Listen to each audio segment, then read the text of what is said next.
10 അധ്യായം 1 മുതൽ 42 വരെയുള്ള വാക്യങ്ങൾ.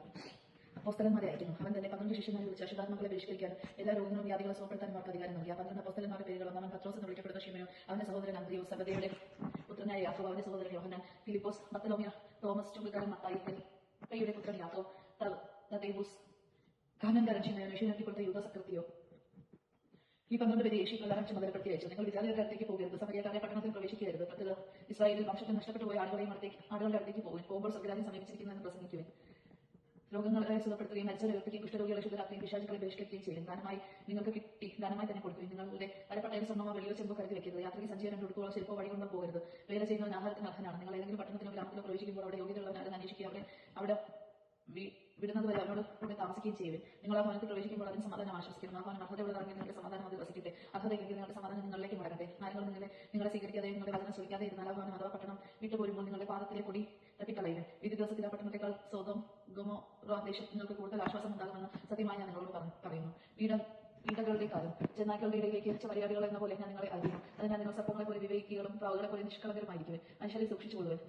അവർ നിങ്ങളെ ന്യായ പ്രസംഗത്തിലേക്ക് ഏൽപ്പിച്ചു കൊടുക്കുകയും തങ്ങളുടെ സിനഗോഗുകളിൽ വെച്ച് അവർ നിങ്ങളെ മർദ്ദിക്കും. നിങ്ങൾ എന്നെ പ്രതി നാടുവാഴികളുടെ രാജാക്കന്മാരുടെയും സന്നിധിയിലേക്ക് നയിക്കപ്പെടും. അവിടെ അവരുടെയും വിജാതിയുടെയും മുൻപാകെ നിങ്ങൾ സാക്ഷ്യം നൽകും. അവർ നിങ്ങളെ ഏൽപ്പിച്ചു കൊടുക്കുമ്പോൾ എങ്ങനെ പറയണമെന്നോ എന്ത് പറയണമെന്നോ നിങ്ങൾ ആകുലപ്പെടേണ്ട. നിങ്ങൾ പറയേണ്ടത് ആ സമയത്ത് നിങ്ങൾക്ക് നൽകപ്പെടും. എന്തെന്നാൽ നിങ്ങളല്ല, നിങ്ങളിലൂടെ നിങ്ങളുടെ പിതാവിന്റെ ആത്മാവാണ് സംസാരിക്കുന്നത്. സഹോദരനെയും പിതാവ് പുത്രനെയും മരണത്തിന് ഏൽപ്പിച്ചു കൊടുക്കും. മക്കൾ മാതാപിതാക്കന്മാരെ എതിർക്കുകയും അവരെ വധിക്കുകയും ചെയ്യും. എന്റെ നാമം മൂലം നിങ്ങൾ സർവ്വരാലും ദേഷിക്കപ്പെടും. അവസാനം വരെ സഹിച്ചു നിൽക്കുന്നവർക്ക് രക്ഷപ്പെടും. ഒരു പട്ടണത്തിൽ അവർ നിങ്ങളെ പീഡിപ്പിക്കുമ്പോൾ മറ്റൊന്നിലേക്ക് ഓടിപ്പോകുകയും. സത്യമായി ഞാൻ നിങ്ങളോട് പറയുന്നു, മനുഷ്യപുത്രന്റെ ആഗമനത്തിന് മുൻപ് നിങ്ങൾ ഇസ്രായേലിലെ പട്ടണങ്ങളെല്ലാം ഇങ്ങനെ ഓടി പൂർത്തിയാക്കുകയില്ല. ശിഷ്യൻ ഗുരുവിനേക്കാൾ വലിയവനല്ല, പ്രത്യേക യജമാനേക്കാൾ വലിയവനല്ല. ശിഷ്യൻ ഗുരുവിനെ പോലെയും പ്രത്യേക യജമാനെ പോലെയും ആയാൽ മതി. ഗൃഹനാഥനെ അവർ ബേൽസെബൂബ് എന്ന് വിളിച്ചില്ലെങ്കിൽ അവരെ കുടുംബാംഗങ്ങളെ എന്തു തന്നെ വിളിക്കുകയില്ല.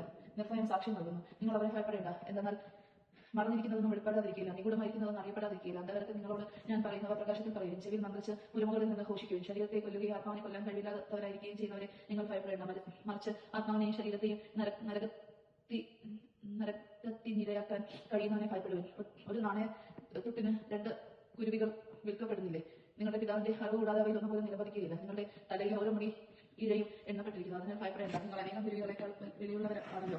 മനുഷ്യരുടെ മുമ്പിൽ എന്നെ ഏറ്റു പറയുന്നവനെ എന്റെ സ്വന്തസ്നായ പിതാവിന്റെ മുമ്പിൽ ഞാനും ഏറ്റു പറയും. മനുഷ്യരുടെ മുമ്പിൽ തള്ളി പറയുന്നവനെ എന്റെ സ്വന്തസ്നായ പിതാവിന്റെ മുമ്പിൽ ഞാനും തള്ളി പറയും. സമാധാനമല്ല ഭിന്നതകൾ. ഭൂമിയിൽ സമാധാനമാണ് ഞാൻ കൊണ്ടുവന്നിരിക്കുന്നത് എന്ന് നിങ്ങൾ വിചാരിക്കരുത്. സമാധാനമല്ല, വാളാണ് ഞാൻ കൊണ്ടുവന്നിരിക്കുന്നത്. എന്നാൽ ഒരുവനെ എന്റെ പിതാവിനെതിരായും മക്കളെ അമ്മയ്ക്കെതിരായും മരുമക്കളെ അമ്മയ്ക്കെതിരായും ഭിന്നിപ്പിക്കാനാണ് ഞാൻ വന്നിരിക്കുന്നത്. സ്വന്തം കുടുംബത്തിൽപ്പെട്ടവർ തന്നെയായിരിക്കും ഒരുവന്റെ ശത്രുക്കൾ. എന്നെക്കാൾ അധികം പിതാവിനെയോ മാതാവിനെയോ സ്നേഹിക്കുന്നവൻ എനിക്ക് യോഗ്യനല്ല. എന്നെക്കാൾ അധികം പുത്രനെയോ സ്നേഹിക്കുന്നവൻ എനിക്ക് യോഗ്യനല്ല. സ്വന്തം പുരുഷത്തെ അനുഗമിക്കാത്തവൻ എനിക്ക് യോഗ്യനല്ല. സ്വന്തം ജീവൻ കണ്ടെത്തുന്നവൻ അത് നഷ്ടപ്പെടുത്തും. എന്നെ പ്രതി സ്വന്തം ജീവൻ നഷ്ടപ്പെടുത്തുന്നവൻ അത് കണ്ടെത്തും.